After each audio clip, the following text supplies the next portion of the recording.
மாதா தொலைக்காட்சி அன்பர்களுக்கு வணக்கம். இந்த மாதம் அக்டோபர் மாதம். ஆனால் திருச்சபை நமக்கு இந்த மாதத்தை என்ன மாதமாக கொடுத்திருக்கிறது? ஜெபமாலை மாதமாக கொடுத்திருக்கிறது.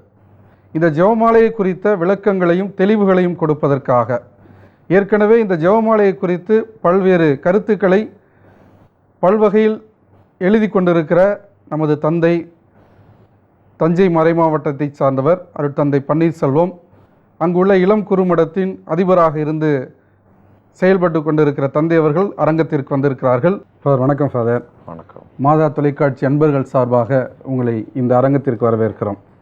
அக்டோபர் மாதம் மாதா ஜெபமாலைக்கு உரிய மாதமாக இருக்கிறது. ஃபாதர், இன்றைக்கு பார்த்தீங்கன்னா ஜெபமாலை சொல்கிறது கூட கத்தோலிக்க கிறிஸ்தவர்கள் மத்தியில் குறைந்து இருக்கிறது. அதனால் அதனுடைய வரலாற்று பின்னணி, அதன் அவசியங்களை நீ கொஞ்சம் விளக்கமாக சொன்னீங்கன்னா நல்லாயிருக்கும். ஃபாதர், பூக்கள் மகிழ்ச்சியின் சின்னங்கள், பூக்கள் அன்பின் சின்னங்கள். பூக்கள் இல்லாமல் மனித வாழ்வின் முக்கியமான நிகழ்ச்சிகள் அரங்கேறுவதில்லை. பிறந்தநாள் விழாவாக இருந்தாலும் சரி, திருமணமாக இருந்தாலும் சரி, மரணமாக இருந்தாலும் சரி, பூக்கள் இல்லாத சிறப்பான நிகழ்ச்சிகள் நடைபெறுவதில்லை. ஒரு மனிதனுக்கு பூக்களை பரிசளித்தால் அவனுடைய அகமும் முகமும் மலர்ந்து போகிறது. ஏனென்றால் அந்த பூக்கள் அன்பின் சின்னங்கள், மகிழ்ச்சியின் சின்னங்கள். ஜெபமாலை, ஜெபமாலையும் ஒரு பூ சம்பந்தப்பட்டது. ரோசரி என்னும் ஆங்கில வார்த்தைக்கு ரோஜா மலர்களால் ஆன கிரீடம் என்று பொருள். எனவேதான் தமிழில் அதை ஜெபமாலை என்று மொழிபெயர்த்திருக்கிறார்கள். இந்த ஜெபமாலை எப்படி ஆரம்பித்தது என்று நாம் வரலாற்றை பின்னோக்கி பார்க்கும் பொழுது, தொடக்க காலத்தில் கிறிஸ்தவர்கள் நிறைய பேர் வேத சாட்சிகளாக கொல்லப்பட்டார்கள். முதல் 3 நூற்றாண்டுகளில் ஏறக்குறைய 50 லட்சம் கிறிஸ்தவர்கள் வேத சாட்சிகளாக கொல்லப்பட்டார்கள் என்று வரலாறு கூறுகிறது. இதில் எல்லா தரப்பை சார்ந்த மக்களும் அடங்குவார்கள். குழந்தைகள், பெண்கள், கன்னியர்கள், ஆயர்கள், பாப்பரசர்கள் எல்லாரும் இந்த வேத சாட்சிகள் கூட்டத்தில் அடக்கம். இதில் சிறப்பாக கன்னியர்கள் என்ன செய்தார்கள் என்றால், அந்த கொலைக்களத்திற்கு செல்லும் பொழுது தங்களை அலங்கரித்து கொண்டு சென்றார்கள். ஏன்னா கிறிஸ்து ஒரு மணவாளர், அவரை நான் சந்திக்கப் போகிறேன், என் மரணத்தின் மூலம் இயேசு கிறிஸ்து மணவாளரை சந்திக்கப் போகிற எண்ணத்தில் திருமண கோலத்தோடு பூக்களை அணிந்து கொண்டு அந்த கொலைக்களத்திற்கு சென்றார்கள். ரோமை நகரிலே கொலோசியம் என்று நீங்கள் அறிந்திருப்பீர்கள். பெரும்பாலும் கிறிஸ்தவர்கள் அங்கேதான் கொல்லப்பட்டார்கள். இந்த கன்னியர்கள் பூக்களோடு அங்கே போய் தங்கள் உயிரை இயேசுவுக்காக கொடுத்த பிறகு பொதுமக்கள் என்ன செய்தார்கள்? அந்த பூக்களை எல்லாம் சேகரித்து ஒரு பூவுக்கு ஒரு ஜெபம் என்று உயிரை கொடுத்த அந்த கன்னியர்களுக்காக ஜெபித்தார்கள். இப்படித்தான் இந்த பூவுக்கும் ஜெபத்திற்கும் ஒரு தொடர்பு ஏற்பட்டது. ஒரு பூவுக்கு ஒரு ஜெபம் என்று அந்த இறந்த ஆன்மாவுக்காக ஜெபித்து ஒப்பு கொடுத்தார்கள். பிற இனத்து மக்கள் என்ன செய்தார்கள்? என கிறிஸ்தவம் அப்பொழுதுதான் தொடங்கி இருந்தது. ரோமையில் ரோமை தெய்வங்கள் நிறைய பேர் இருந்தார்கள். அந்த தெய்வங்களுக்கு நிறைய வழிபாடுகள், பூக்களாலான அலங்காரங்கள் இதெல்லாம் இருந்துச்சு. இதற்கு மாற்றாக கத்தோலிக்க கிறிஸ்தவர்கள் ஜெபங்களை கடவுளுக்கு காணிக்கையாக்கினார்கள். இப்படித்தான் இந்த ஜெபத்திற்கும் பூவுக்கும் ஒரு தொடர்பு உண்டானது. இந்த ஜெபமாலை சொல்கிற முறை தொடக்க கால திருச்சபையிலிருந்தே இருக்குதா ஃபாதர்? இல்லை இந்த ஆதி கிறிஸ்தவர்கள் கொல்லப்படுகிற சூழ்நிலையில் தங்களுடைய இறப்பின் வாயிலாக ஜெபத்தை சொல்ல ஆரம்பித்தாங்க அப்படின்னு சொன்னீங்க, அந்த காலத்திலிருந்து தான் துவங்கப்பட்டதா? ஜெபமாலை ஆதி திருச்சபையில் இல்லை. நாம் இப்போ சொல்கிற இந்த வடிவமோ ஜெபங்களோ ஆதி திருச்சபையில் நிச்சயமாக கிடையாது, பின்னால் தான் வந்தது. தொடக்கத்தில் எப்படி செஞ்சாங்கன்னா, திருப்பாடல்கள் பார்க்குறோம். பழைய ஏற்பாட்டில் 150 திருப்பாடல்கள். இதுதான் தொடக்க திருச்சபையின் ஒரே ஜெபமாக இருந்துச்சு. ஏன் திருப்பாடல்கள் ஜெபமாக இருந்துச்சுன்னா, இயேசு ஒரு யூதராக இருந்து 150 திருப்பாடல்களையும் ஜெபித்தார். இயேசுவை பார்த்த அப்போஸ்தலர்கள் ஆதி திருச்சபை இந்த 150 திருப்பாடல்களையும் ஜெபமாக சொல்லி ஜெபித்தார்கள். இந்த பழக்கம்தான் ஆதி திருச்சபையில் இருந்துச்சு. நாம் இப்போ சொல்கின்ற பரலோக மந்திரம், அருள் இந்த மாதிரிலாம் பின்னாடி வந்தது. எனவே முதல் கத்தோலிக்க ஜெப புத்தகம் என்றால் திருப்பாடல்கள் தான். அந்த திருப்பாடல்களுக்கு நம்முடைய திருச்சபையில் எப்பயுமே ஒரு முக்கியமான அங்கம் உண்டு. இன்றும் கூட திருப்பாடல்கள் இல்லாத வழிபாடுகள் இல்லை. உதாரணம் பார்த்தோம்னா திருப்பலியில் வாசகத்துக்கு பின்பு திருப்பாடல் பாடுகின்ற வழக்கம் இருக்கிறது. குருக்கள் இந்த திருப்பாடல்களை 150 திருப்பாடல் ஜெபிக்க வேண்டிய கட்டாயம் இருக்கிறது. எனவே இன்றும் கூட குருக்களுடைய கட்டளை ஜெபமாக திருப்பாடல்கள் இடம்பெறுகின்றன. அந்த அளவுக்கு திருப்பாடல்கள் நம்முடைய கிறிஸ்தவ ஜெபத்தில் ஊடுருவி இருக்கிறது. எனவே தொடக்க திருச்சபையின் ஒரே ஜெபம் திருப்பாடல்கள். அதோட எண்ணிக்கை 150. அந்த 150ங்கிற கணக்கு அங்கேதான் வந்துச்சு. இப்போ நாம் முதல் ஜெபமாலையில் இப்பொழுது 20 ரகசியங்கள் இருக்கின்றன. ஆனால் தொடக்கத்தில் 15 ரகசியங்களுக்காக பார்க்குறோம். 153 மணி ஜெபமாலைன்னு சொல்கிறோம். காரணம் என்னன்னா, இந்த 150 திருப்பாடல்களை மையமாக வைத்து தான் 150 முறை ஜெபம் சொல்லும் வழக்கம் வந்தது. எனவே இந்த ஜெபமாலைக்கு இன்னொரு பெயர் இருக்கு, மரியாளின் திருப்பாடல்னு அழைத்தாங்க. காரணம் 150 இந்த எண்ணிக்கை. எனவே இந்த திருப்பாடல் என்ன நடந்துச்சு?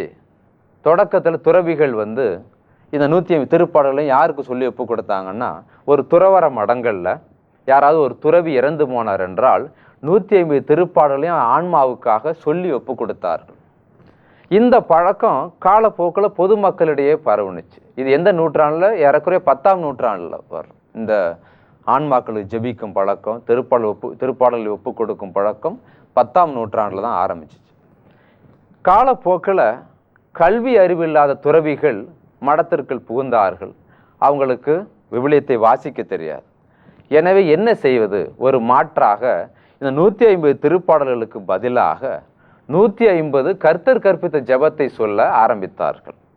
இந்த பழக்கம்தான் நாளடைவில் பொதுமக்களுக்கும் பரவியது. படிக்காத பாமர மக்கள் திருப்பாடல்களை வாசித்து ஆன்மாக்களுக்கு ஒப்பு கொடுப்பதற்கு பதிலாக 150 பரலோக ஜெபம் சொல்லி ஒப்பு கொடுத்தார்கள்.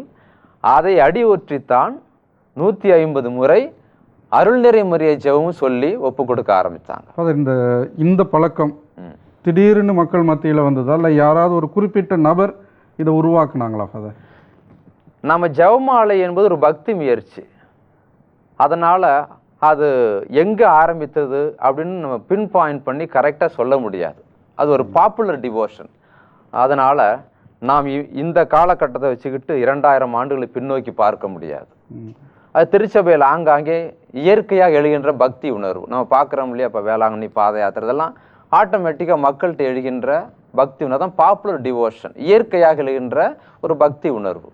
அதை திருச்சபை என்ன பண்ண நெறிப்படுத்தும். அதுபோல தான் ஜெபமாலை இந்த இடத்துல ஆரம்பிச்சிச்சு இப்படி யாரும் சொல்ல முடியாது. ஒரு இயற்கையான பக்தி உணர்வாக ஆரம்பித்தது. 150 முறை சொல்கிறது திருப்பாடலை மையமாக வச்சு வந்துச்சு. இந்த எண்ணிக்கை எப்படி வந்துச்சுன்னா, அது முஸ்லீம்ஸ் அவங்கள்ட்டேருந்து வந்துச்சு. இந்த முகமது நபி 6ஆம் நூற்றாண்டில் தான் முஸ்லீம் மதம் வந்துச்சு. அவர் என்ன சொல்லி கொடுத்தாருன்னா, கூழாங்கற்களையும் வரிசையாக கோர்த்து தொடர்ந்து சொல்லிடுற ஜெபத்தை அவங்களுக்கு சொல்லி கொடுத்தார்.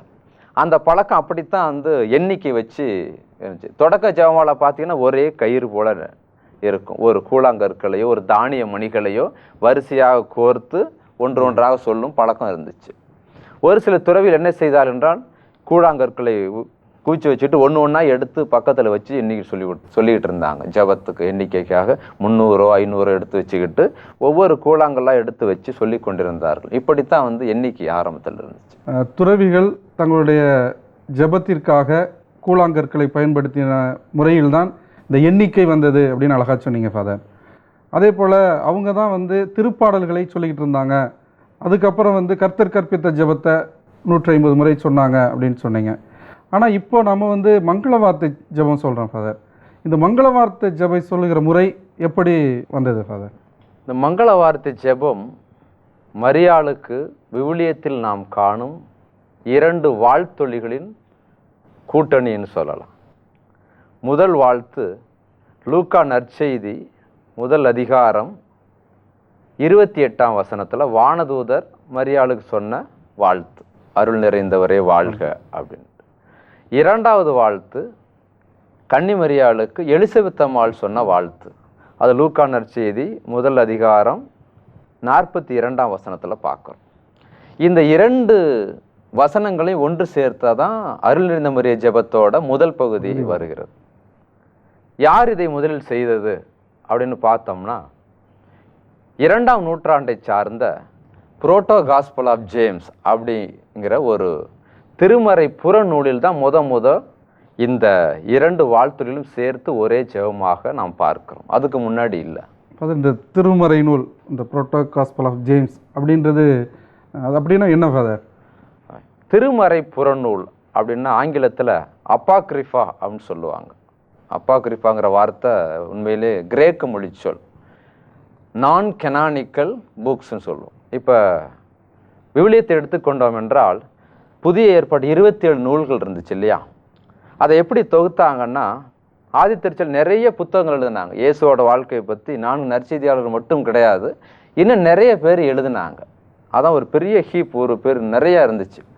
அதனால் திருச்சபை என்ன செய்ததுன்னா, எது உண்மையோ, எதில் பொய் கலக்கலையோ, எது கற்பனை இல்லையோ அந்த புத்தகங்களை ஒன்றும் தெரிந்தெடுத்துச்சு. அந்த மாதிரி தெரிந்தெடுத்து தான் 27 நூட்கள் பார்க்குறோம் புதிய ஏற்பாட்டில். அதுதான் நம்ம கத்தோலிக்க கிறிஸ்தவ புதிய ஏற்பாடு. மீதமுள்ள நூட்கள் எல்லாம் இதில் கற்பனை நிறைய இருக்கிறது, பொய்கள் நிறைய இருக்கிறது என்று புறந்தள்ளி விட்டது. இதை படிக்க வேணாம், இதில் உண்மை இல்லைன்ட்டு. இவ்வாறு புறந்தள்ளப்பட்ட நூல்களின் தொகுப்பு தான் நான் கெனானிக்கல் புக்ஸ் அல்லது அப்பாக்ரிஃபா என்று ஒரு தொகுப்பாக இருக்குது. நிறைய புத்தகங்கள் இந்த மாதிரி இருக்குது. இன்றும் கூட நம்மளுக்கு ஆங்கிலத்தில் மொழிபெயர்ப்பு அந்த புத்தகங்கள்லாம் இருக்குது. நீ நிறையா கதைகள் கேள்விப்பட்டிருப்பீங்க. சிறு வயதில் சில பேர் அண்ணம்மா கதை, சோக்கியன் கதையெல்லாம் கேள்விப்பட்டிருப்பீங்க. இந்த கதைகள் எல்லாம் எங்கிருந்து வருகிறது? விவிலியத்தில் இல்லையே அப்படின்னா இந்த திருமறை புறநூல்களில் இருந்தான் வருகின்றன. அந்த மாதிரி ஒரு திருமறை புறநூல் தான் புரோட்டோ காஸ்பல் ஆஃப் ஜேம்ஸ். அவங்க எப்படி எழுதுனாங்கன்னா, யாராவது ஒரு அப்போஸ்தலருடைய பெயரை எடுத்துக்கொண்டு புனை பெயராக வைத்துக்கொண்டு வேறு ஏதோ ஒரு ஆசிரியர் எழுதினாங்க. இப்போ கூட நம்ம பார்க்குறோம் புனை பெயரில் கவிதை எழுதுறது, புத்தகம் எழுதுறது. உதாரணம் சுஜாதா, சுபா என்று இப்பொழுது நம்ம நிறைய புனை பெயர்கள் எழுதுற பார்க்குறோம். ஆதி காலத்தில் அப்போஸ்தலர்களுடைய பெயரை எடுத்துக்கொண்டு அவருடைய பேரில் புத்தகங்கள் எழுதினார்கள். அதனால தான் புரோட்டோ காஸ்பல் ஆஃப் ஜேம்ஸ் என்பது ஜேம்ஸ் என்கிற திருத்துதர் எழுதிய புத்தகம் அல்ல, அவருடைய பெயரில் இன்னொரு எழுதினார். அந்த புத்தகத்துல தான் இந்த 2 வாழ்த்தொலிகளும் ஒரு ஜெபமாக ஒருங்கிணைக்கப்பட்டது. அதுக்கப்புறம் இந்த திருச்சபையில் எடுத்துக்கொள்ளப்பட்டது, நல்ல வாழ்த்தொலியாக இருக்குது. மேலும் பார்த்தீங்கன்னா, தொடக்கத்தில் அருள் நிறைந்த மரியே ஒரு ஜெபமாக சொல்லப்படவில்லை, ஒரு வாழ்த்தொலியாகத்தான் சொல்லப்பட்டுச்சு. என்ன செய்தாங்கன்னா, அருள் நிறைந்த மரியே வாழ்க, ஆண்டவர் உடனே, பெண்களுக்குள் ஆசீர்வதிக்கப்பட்டவள் நீரே அப்படின்னு சொல்லி முடிச்ச உடனே கீழே விழுந்து ஒவ்வொரு முறையும் வணங்கினாங்க. ஒரு மரியாதை செலுத்துவதும், ஒரு ஜெபமாக சொல்லப்படாமல் ஒரு விஷிங், ஒரு வாழ்த்து சொல்கிற மாதிரி மாதாவுக்கு ஒவ்வொரு முறையும் சில புனிதர்கள் சொல்லி அதை வணங்கினாங்க. இப்படித்தான் அருள் நிறைந்த மரியே ஜெபம் ஆரம்பித்தது. அதுக்கப்புறம் கொஞ்சம் கொஞ்சமாக 2வது பாகம் அதெல்லாம் சேர்த்து அதை நம்ம பின்னாடி பார்க்கலாம். இந்த அருள் நிறைந்த மரியே ஜெபம் இப்படித்தான் மாதாவுக்கு ஒரு வாழ்த்தொலியாக ஆரம்பித்தது. இந்த வேத கலாபணி நாட்களில் இந்த ஜெபமாலை சொன்னாங்க, மலர்களை வைத்து அவர்களுக்காக, வேத கலாபணியில் இறந்தவர்களுக்காக மக்கள் ஜெபித்தார்கள் அப்படின்லாம் சொன்னீங்க ஃபாதர். அப்போல்லாம் திருப்பாடல்களைத்தான் அவங்க சொன்னீங்க. அதுக்கப்புறம் இதை கர்த்தர் கற்பித்த ஜெபம் சொல்லப்பட்டது. இந்த மங்கள வார்த்தை ஜெபம் சரியாக எந்த நூற்றாண்டில் சொல்லப்பட்டது அப்படின்னு சொல்ல முடியுமா ஃபாதர்? 13ஆம் நூற்றாண்டு வரை, அந்த 10ஆம் நூற்றாண்டிலிருந்து 13ஆம் நூற்றாண்டு வரை மங்கள வார்த்தையின் முதல் பகுதி மட்டும்தான் ஜெபிக்கப்பட்டது. நான் சொன்னேன் இல்லையா, அந்த வாழ்த்தொலி மட்டும்தான் ஜெபிக்கப்பட்டது. 15ஆம் நூற்றாண்டின் கடைசியில தான் இயேசு என்கிற வார்த்தை அதில் சேர்க்கப்பட்டது. உங்களுடைய திருவயிற்றின் கனி ஆகிய இயேசுவும் ஆசீர்வதிக்கப்பட்டவரேன்னு சொல்கிறோம். அந்த இயேசுங்கிற வார்த்தை சேர்க்கப்பட்டது 15ஆம் நூற்றாண்டின் கடைசி காலகட்டத்தில். ஆமென்கிற வார்த்தை கூட ஜெபத்தின் 2ஆம் பகுதி இணைக்கப்பட்டுச்சு. அதுவும் ஆமென்கிற வார்த்தையும் ஜெபத்தின் 2வது பகுதியும் 15ஆம் நூற்றாண்டுக்கு பிற்பகுதியில் தான் சேர்க்கப்பட்டுச்சு. ஆக அது வரைக்கும் அருள் நிறைந்த மரியே ஜெபம் முதல் பகுதி ஒன்று தான் ஜெபித்து கொண்டிருந்தார்கள். ஃபாதர், இந்த திருமறை புறநூல் அப்படின்னு சொன்னீங்க, அது ஏற்கனவே உண்மை இல்லாத பொய் சார்ந்ததாக இருந்ததுனால தான் அதை ஒதுக்கி வச்சுட்டாங்க, இந்த 27 நூட்களை தான் புதிய ஏற்பாடாக வச்சுருக்காங்க அப்படின்னு சொன்னீங்க. அப்படி ஒதுக்கி வைத்த நூல்கள்லேருந்து நம்ம எடுத்து திரும்ப அதை பயன்பாட்டுக்கு செய்கிறது எந்த வகையில் சரி, அது எப்படி ஃபாதர் அங்கீகரிக்கிறது? ஒரு நல்ல கேள்வி கேட்டிருக்கிறீங்க. திருமறை புறநூல் அது எப்படிப்பட்ட உண்மையும் கற்பனையும் கலந்த ஒரு கலவைன்னு சொன்னேன். இப்போ புதிய ஏற்பாட்டில் இயேசுவோட வாழ்க்கையை எடுத்துக்கிட்டோம்னா இந்த 4 நற்செய்திகளும் அவரோட வாழ்க்கை முழுவதும் சொல்லவில்லை. அவருடைய வாழ்க்கை முழுவதும் சொன்னால் யோவான் கடைசியாக எழுதுகிறார் தன்னுடைய நற்செய்தியில், அவர் செய்தவற்றெல்லாம் எழுதினால் உலகமே கொள்ளாதுங்கிறார். அப்போ அவங்களே ஒத்துக்கிறாங்க. அந்த நற்செய்தி இயேசுடைய வாழ்க்கை குறிப்பு ஒட்டுமொத்த வடிவம் கிடையாது, ஒரு குறிப்பிட்டது பொறுக்கி எடுத்து எழுதியிருக்காங்க. 4 நற்செய்தியாளர்களுமே அதைத்தான் செய்திருக்கிறார்கள். அதனால் இயேசு எப்படி இருந்தார், எப்படி அவருடைய என்னென்ன செய்தார் என்று முழுமையான இது நம்ம வரலாற்று இது நம்மள்கிட்ட இல்லை. வரலாற்று படிவமோ ஒரு ஆட்டோபயோகிராஃபின்னு சொல்லுவாங்க இல்லையா, சுயசரிதையோ நம்மள்கிட்ட இல்லை. இது ஒரு தொகுப்பு, ஒரு நிகழ்ச்சியின் தொகுப்பு. இப்போ ஒரு சில ஹிஸ்டாரிக்கல் டீட்டெயில்ஸ், வரலாற்று ஆய்வுகள் நமக்கு தேவைன்னா நம்ம பைபிளை விட்டு மற்ற சோர்சஸ் நம்ம தேடி போக வேண்டிய கட்டாயம் ஏற்படுகிறது. திருமறை புறநூல்கள் முழுவதுமே கற்பனை என்று ஒதுக்கிவிட முடியாது, கற்பனை கலந்து இருக்கிறது, அங்கே உண்மை இருக்கு இல்லையா. ஆக நம்ம என்ன செய்கிறோம், அந்த விவிலியத்தில் காண கிடைக்காத சில டீட்டெயில்ஸுக்கு நம்ம திருமறை புறநூலை சார்ந்து கொள்ள வேண்டிய ஒரு அவசியம் ஏற்படுகிறது. அந்த கற்பனை கதையெல்லாம் ஒதுக்கி விட்டு அதுலேருந்து என்ன கிடைக்குது. உதாரணமாக ஒன்று சொல்கிறேன். இயேசுவோட தாய் மரியாள், வளர்ப்பு தகப்பன் சூசேப்பர்னு பார்க்குறோம். இந்த மாதாவோட பெற்றோர் யார் அப்படின்னு ஒரு கேள்வி கேட்பாங்க. விவிலியத்தில் நமக்கு விடை இல்லை. ஆனால் இப்போ பார்த்தீங்கன்னா சுவக்கின் அன்னம்மாள்ட்டு எல்லாருக்கும் தெரியும். அன்னம்மாள் பேரில் எத்தனையோ கன்னியர் சபைகள் இருக்கு, பள்ளிக்கூடங்கள் இருக்கு. இந்த அன்னம்மாள்ங்கிற பேர் எங்கேருந்து வந்துச்சு, இந்த சுவக்கிங்கிற பேர் எங்கேருந்து வந்துச்சு, விவிலியத்தில் இல்லையே. கேட்கலாம் இல்லையா நாமளும். இந்த 2 பேர்களுமே நான் குறிப்பிட்ட இந்த புரோட்டோ காஸ்பல் ஆஃப் ஜேம்ஸ்னு ஒரு திருமறை புறநூல், இதிலிருந்து தான் எடுக்கப்பட்டன. அவங்க எங்கே இருந்தாங்க, எப்படி வாழ்ந்தாங்க. ஆக ஒரு சில வரலாற்று டீட்டெயில்ஸ், அதாவது நுணுக்கங்களை நாம் இந்த நூல்களில் தேடி கண்டுபிடித்து பொறுக்கி எடுத்து பயன்படுத்தி கொள்கிறோம். நல்லது எங்கே இருந்தால் நம்ம கற்பனையை விட்டுவிட்டு நல்லதை எடுத்துக்க. அது மாதிரி திருச்சபை செய்திருக்கிறது. இரண்டாவது, சில விஷயங்கள் விவிலியத்தில் தெளிவாக இல்லைன்னா இயேசுவோட தொடக்க வாழ்வு 30 ஆண்டு எப்படி இருந்தார்னு யாருக்கும் தெரியாது. ஆக இதையெல்லாம் நம்ம ஆராயணும்னா மற்ற நூல்களுக்கு போக வேண்டியிருக்கிறது. அதனால முழுவதுமே கற்பனை ஒதுக்கி விட முடியாது. அவற்றில் நல்ல விஷயங்களை பொறுக்கி எடுத்து நாம் பயன்படுத்திக்கிறோம். அதுபோலத்தான் இந்த 2 வாழ்த்தொலிகளையும் ஒரு ஜெபமாக கத்தோலிக்க திருச்சபை கையாண்டு வந்திருக்கிறது. இன்னொரு காரணம் பார்த்தீங்கன்னா, இந்த புதிய ஏற்பாடு வடிவம் பெறுவதற்கு முன்பே மக்களுக்கு வேற எந்த இலக்கியங்களும் இல்லை. இப்ப ராயப்பரையோ சின்னப்பரையோ எடுத்துக்கிட்டோம்னா அவங்க எந்த விவிலியத்தை கொண்டு போய் போதித்தார்கள்? சின்னப்பர் தான் புதிய ஏற்பாட்டின் முதல் பகுதியில் எழுதுகிறார் 13 கடிதங்கள். அவர் கையில எந்த நற்செய்தி நூலுமே இல்லையே. எதை வைத்து போதித்தார்? அவர் கேட்டது வச்சு. அதுபோல இந்த புதிய ஏற்பாட்டு வடிவம் பெறும் வரை இந்த புறத்திருமறை நூல்களிலும் நிறைய காரியங்கள் எடுத்து கையாண்டார்கள் தொடக்க திருச்சபையிலே. அதுக்கப்புறம்தான் ஒரு எல்லை மீறி போகும்போது ஒரு சட்டம் வகுத்து இதெல்லாம் புறந்தள்ள வேண்டிய அவசியம் ஏற்பட்டது. ஃபாதர், இப்போ அழகா சொன்னீங்க ஃபாதர். இப்போ 5ஆம் நூற்றாண்டிலிருந்து இந்த 13ஆம் நூற்றாண்டு வரை இடைப்பட்ட காலங்களில் இந்த தொடக்க காலம், இந்த 3ஆம் நூற்றாண்டிலிருந்து அந்த ஜெபம் சொல்லுகிற ஒரு பழக்கம் இருந்தது.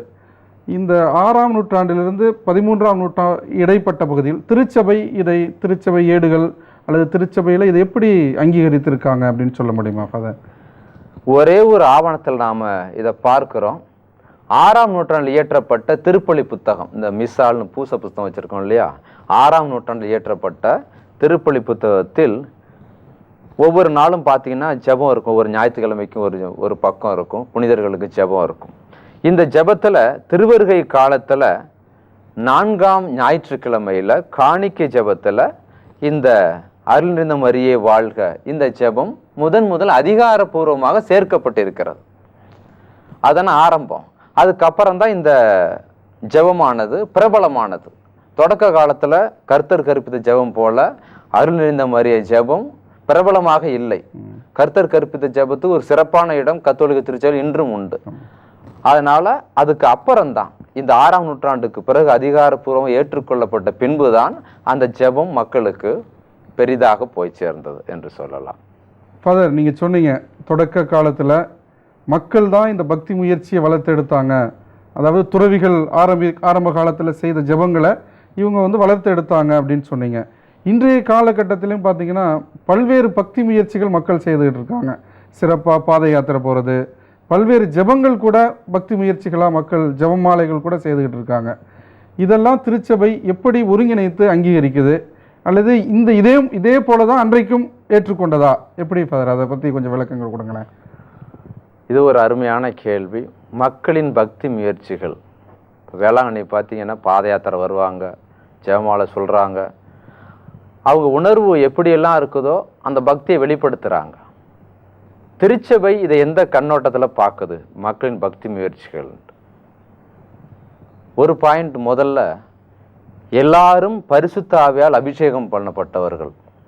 ஆக ஒவ்வொருத்தருக்கும் ஆவியான தூண்டி எழுப்புகிற மாதிரி அவங்களோட பக்தியை வெளிப்படுத்துகிறாங்க. ஒரு சில நேரங்களில் இது என்ன பண்ணிடுது, இமோஷ்னலாக போய் அத்துமீறி போயிடும். அப்போ திருச்சபை தலையிட வேண்டிய கட்டாயம் ஏற்படுகிறது. அதாவது வெறும் சடங்காக இல்லாமல், இல்லை அந்நிய கூறுகளை, கத்தோலிக்க கிறிஸ்தவத்துக்கு இல்லாத கூறுகள் உள்ளடக்கப்படும் போது கத்தோலிக்க திருச்சபையின் ஆசிரியம் அது தலையிட வேண்டிய அவசியம் ஏற்படுகிறது. என்ன செய்யும்? ஒவ்வொரு குருவும் சரி, ஒவ்வொரு ஆயரும் சரி, அந்த மறைமாவட்டத்தில் நடக்கின்ற பக்தி முயற்சியை நெறிப்படுத்த வேண்டும். அதை அப்படியே சப்ரஸ் பண்ணிடக்கூடாது. அதை நம்ம புறந்தள்ளனோம்னா மக்கள் ஐயோ ஜெபிக்க விட மாட்டேங்கிறாங்களா, அவங்களுடைய உண்மையான அந்த பக்தி உணர்வே மழுங்கடிக்கப்பட்ட மாதிரி உணர்வாங்க. எனவே என்ன செய்ய வேண்டும்? குருக்களும் ஆயர்களும் அந்த மக்களின் விசுவாசத்தை பாதிக்காத அளவு முள்ளில் பட்ட ஒரு பொருளை எடுக்கிற மாதிரி ரொம்ப ஜாக்கிரதையாக அதை என்ன செய்யணும், கையாள வேண்டும், நெறிப்படுத்த வேண்டும். எந்த பக்தி முயற்சியும் உடனடியே வேணான்ட்டு நம்ம நசுக்கக்கூடாது. அது இயற்கையாக ஒரு தாய்க்கு இறைவனுக்கு செய்யக்கூடிய பக்தி முயற்சி. அதை நெறிப்படுத்த தான் திருச்சபையின் ஆசிரியர் இதுதான் போதிக்குது. பக்தி முயற்சிங்கிற ஒரு ஏட்டில், திருச்சபையின் அதிகாரம் வெளியிட்ட ஏட்டில் அது வெளிப்படுது.